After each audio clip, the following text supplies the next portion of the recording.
Hey guys, welcome back to my channel today.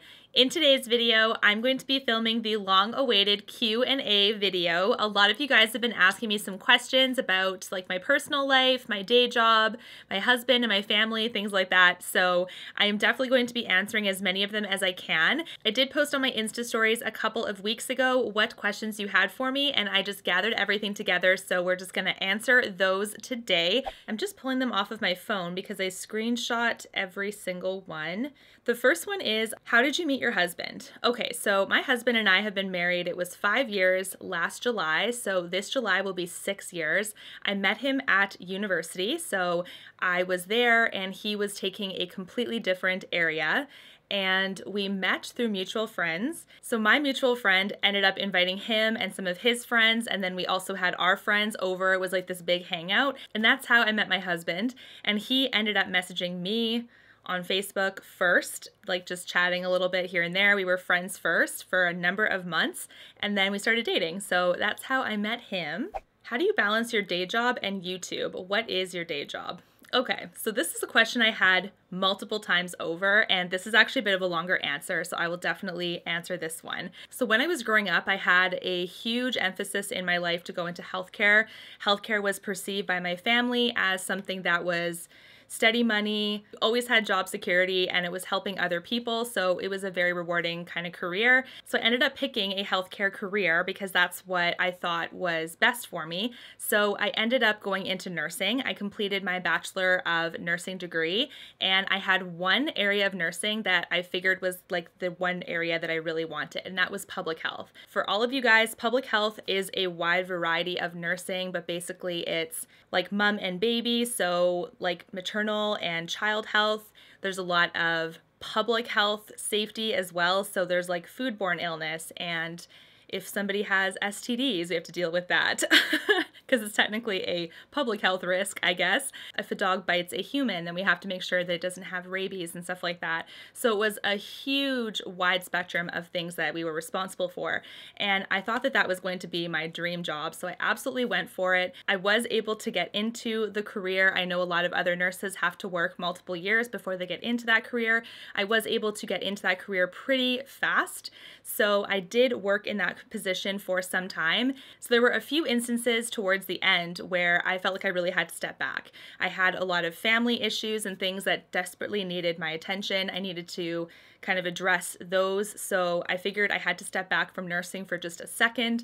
All the while I was in the position, and to be honest, I didn't really feel as fulfilled in it as I thought that I would. So I was really hard on myself at one point. I was looking at all the schooling I had done, and I was like, how come I don't love this more? Like, I was just feeling so terrible. So what I ended up finding out when I was reflecting and things like that was that I am a pretty compassionate person. I feel for people immensely. I feel like people, when they're upset, when they're mad, like I can really feel that. Like a very strong empath, I guess you could say. Nursing it let me help people, and I was very proud of that, of what I could do, but it only let me help them to a limit. So it was within the nursing spectrum, of course. All the while, I would come home and I would think about my clients like, oh, I hope so-and-so doesn't overdose tonight because I know that they've been struggling with alcohol. You definitely saw a different side of the world. You saw a lot of people struggling. I saw a lot of people that were just going through a lot of things, and it was really, really hard on me. I really felt like, to a certain degree, I really couldn't help them, and I felt like I was unfulfilled that way, if that makes sense. So I felt like, wow, is this going to be a career I can do many, many years from now? Because I think it's so important to be so fulfilled and to feel happy with what you're doing. It was really bothering me that I really couldn't separate myself from thinking about my clients like all the time and feeling just so sad that their lives have turned this way. Like, nursing definitely introduced me into a lot of people's lives. I met a lot of really wonderful people, but looking back, I knew that this was going to destroy me as a person. And for my mental health and my sanity And after I was like forced to take a step back and go on a little bit of a leave of absence, it gave me a little bit of that free time to really explore that. So I had amazing coworkers that I worked with. I really do feel like my degree is still substantial in my life. There's a lot of medical advice that I can still offer to family and friends all of the time, just help them through like navigating the medical system. And I don't think that having a university degree of any kind is a waste, because there's lots of other skills that I was able to do, like multitasking and organizing, public speaking, leadership, and things like that, that I don't think I would have learned at the high school level. So I'm definitely proud of what I've accomplished, but I look back and I'm kind of like, shoot, I kind of wish that I had maybe given that a little bit more thought in some way.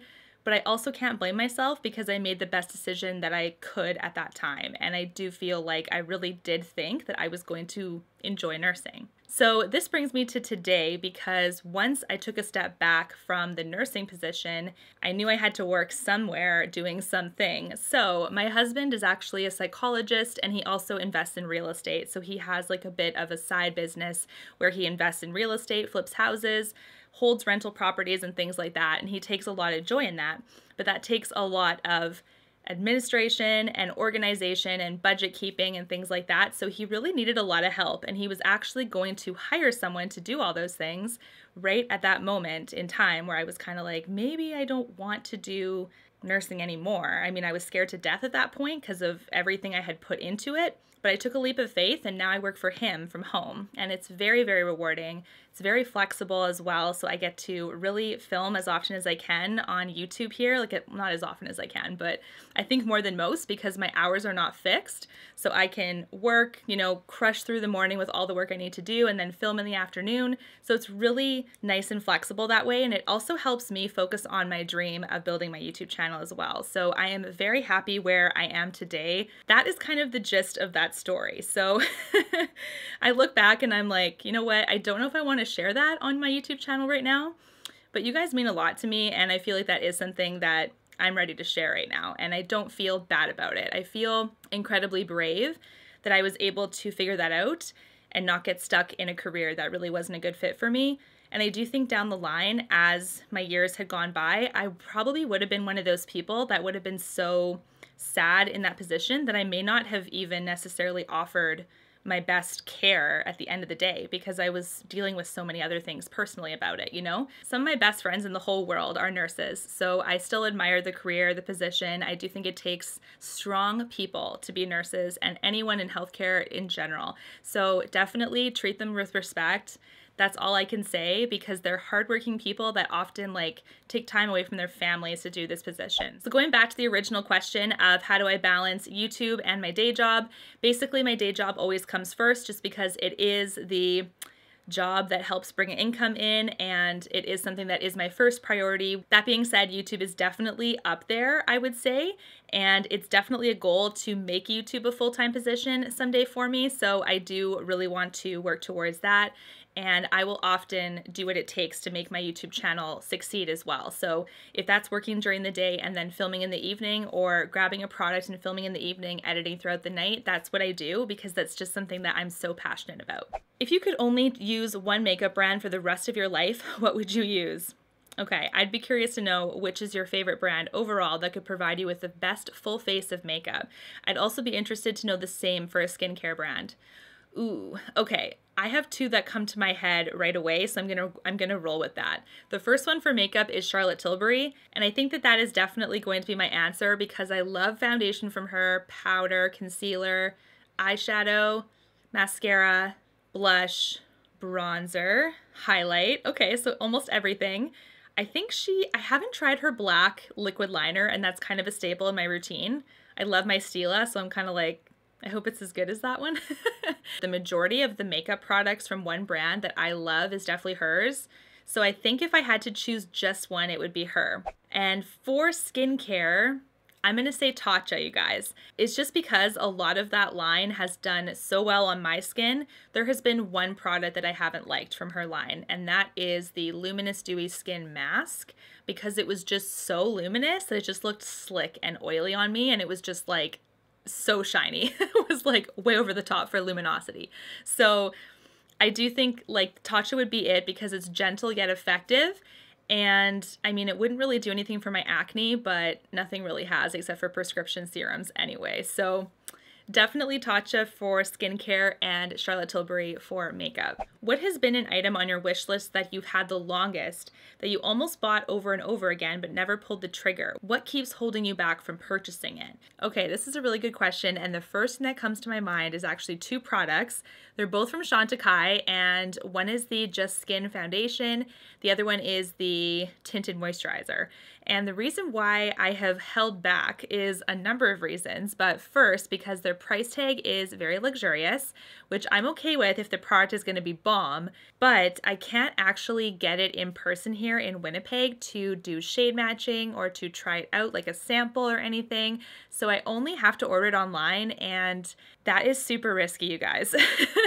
Especially because, I mean, I would hate to order it off of like Holt Renfrew or Nordstrom and then have to send it back because it was a bad shade, you know, like it's kind of wasteful that way. So I think I'm just gonna have to wait to see if I can go in person, maybe on a trip or something, and get shade matched to those foundations or get a sample then, because that's the only way that I can do that without feeling like I'm just gambling and ordering it and not knowing if it's actually going to work for me. Now, this has been on my wish list for some time, but I keep forgetting whenever I do end up finding myself in a Nordstrom in person, like if I'm on vacation or something, I always forget. Like I just forget about it. I just hope that one day I can think about it, but I am thinking about going to Vegas this summer, so I'm hoping that's the time when I can actually pull the trigger on that one.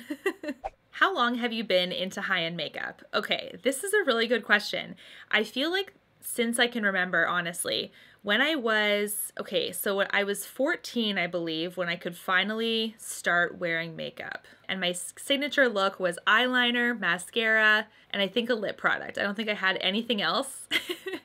And right away, I think I started using a Maybelline product. It had a gray base and a black top, and I think it has now been discontinued, but that was like when I started loving my black eyeliner, like that look. I just love the black liquid liners. Then somebody gifted me the Stila one, and I've never looked back. So that is probably one of the products in my collection that has not wavered for years, is my Stila liner. It wasn't like drugstore makeup was bad or anything, but I loved the experience of going into a store that offered so much more. When I was like 14, 15, that's when our first Sephora came in, and I hadn't been to a Sephora before that time. So the only makeup I had been exposed to was drugstore, and it was exciting and it was fun, but I wasn't as excited until I walked into a Sephora, because when I walked in, it was like makeup galore. It was so beautifully presented. There were ways to test stuff out. You didn't have to go grab a lipstick and hope that it was the right shade for you. I loved how the packaging was so much better. It just felt a little bit different than the drugstore stuff.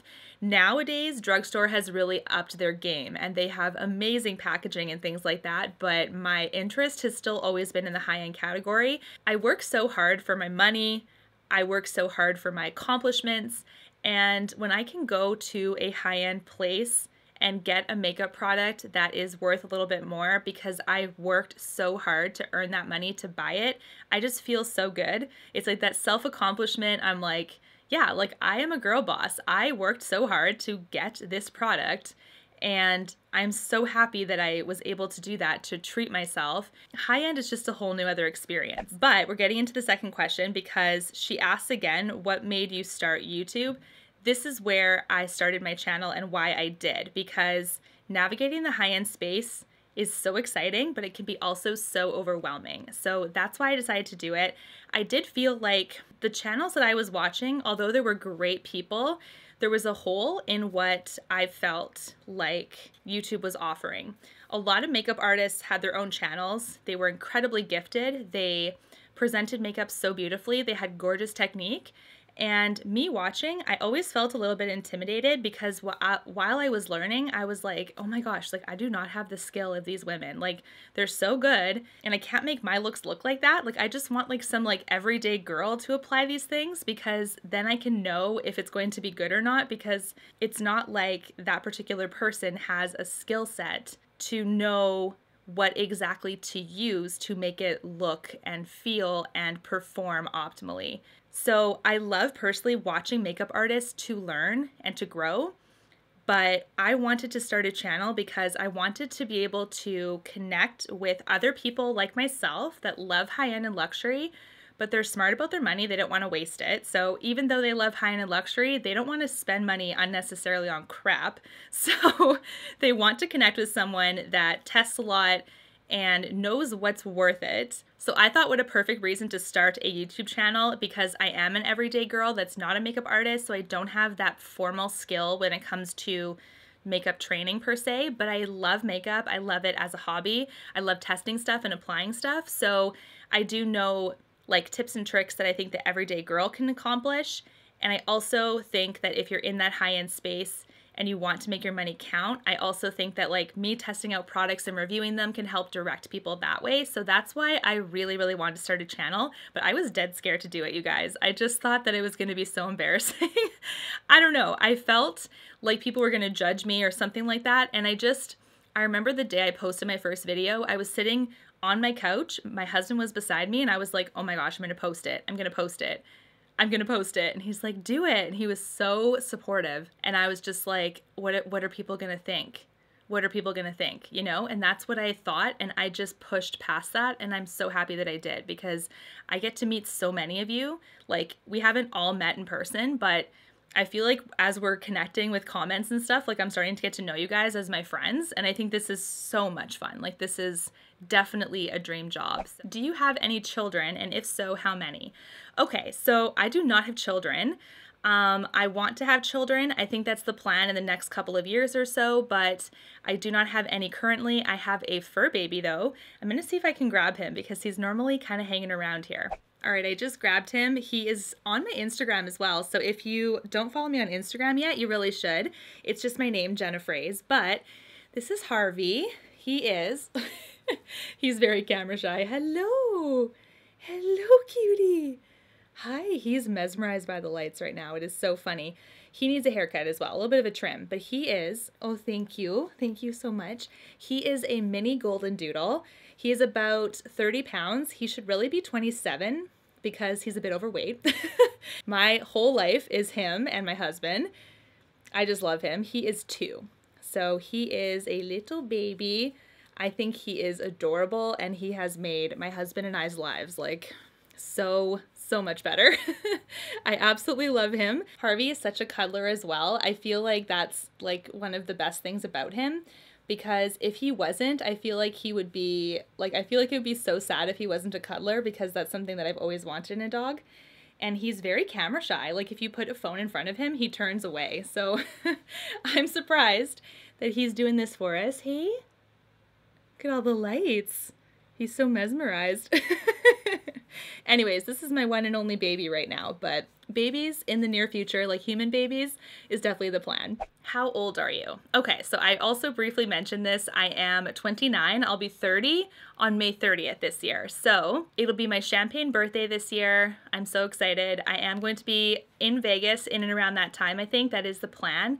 Not that week, I think, because my friend's getting married that weekend. But I think the week before or the week after is the plan, where I want to celebrate in like a nice, you know, kind of celebratory way. I think Vegas will be a good place to do that. I am not one to go to Vegas for the clubs and for partying. I'm one that goes for the shows and the dinners and the shopping. So I'm so excited to go, and I think that's going to be really memorable for me because it is turning 30 on the 30th. What inspired you to create content on YouTube, and what caused you to like makeup? Okay, so I basically already answered why I wanted to start a channel and why I did. And what caused me to like makeup in general is a few reasons. One, I feel like I can be very creative with it, and that is something that when I was going through school and I was very focused on healthcare, I didn't really get to explore that part of me that I really wish I did at a younger age. So makeup really just gave me like the free reign to do whatever, and I feel like it's awesome because you can really express yourself through that. Like, you can do certain looks based on how you're feeling. You can do looks based on just whatever you're into. I also think that it really allows me to emphasize like the parts of my face that I love already. So I love my eyes, I love my lips. I grew out my eyebrows basically this whole year. I feel so proud that I did that.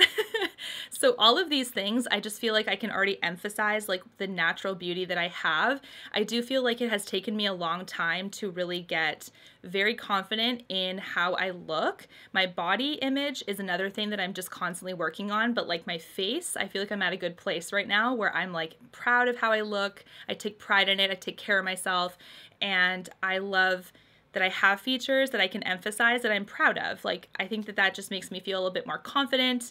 I very much do not need makeup to feel confident. That is something I've worked on as well. But I think putting on makeup just gives me that extra edge. The third reason why I like makeup is that it helps me connect with other people. I think that makeup and beauty and just beauty products, it just brings so many people together. I know that sounds really cheesy, but so many of you talk to me on my channel because of that reason. And I get to talk to you about that, and we get to build friendships and connect with each other and share things about each other and just feel more connected in the world. I think that's such a happy, positive feeling.